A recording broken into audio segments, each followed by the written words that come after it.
Well, it's just been a few days now since a new campaign finance rule took effect. But already, the Government Accountability Board, GAB, is backing away from the controversial measure. Capitol Bureau Chief Bob Schaefer explains what happened and what's next.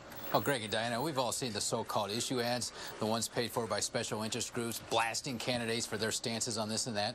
Well, the GAB wanted to treat them like any other campaign commercial, saying the groups who paid for them should disclose where their money comes from. But those groups cried foul, and they seem to have won the day, at least for now. Governor Jim Doyle has called Milwaukee Mayor Tom Barrett a great champion. It looks, sounds, and has the feel of a political campaign ad. But is it? According to a new rule passed by the GAB, it depends on when it runs. The new rule expanded the definition of political purposes to include any communication that occurred within 30 days of a primary or 60 days of a general election, and specifically mentioned a candidate by name. They're about issues. Scott Ross is executive director of One Wisconsin Now, a liberal advocacy group that sued the GAB over the rule, along with the conservative Wisconsin Club for Growth. He denies his group tries to influence elections. And we're not telling people who to vote for, and we shouldn't be regulated as though we are.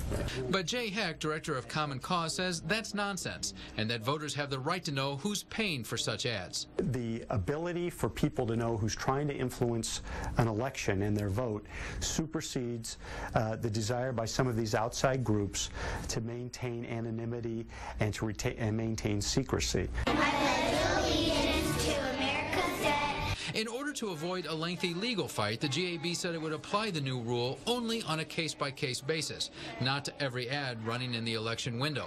GAB Director Kevin Kennedy said he was taking the advice of Justice Department lawyers. We didn't want to run the risk that we wouldn't be able to enforce anything that we hadn't, except what we had before. The real solution to this problem is not the Government Accountability Board. It's the legislature passing a strong disclosure law and the governor signing it. Late this afternoon, a federal judge refused to approve the settlement, saying he needed more information before moving forward. He's given both sides 7 days to submit briefs before he makes his decision. Diana?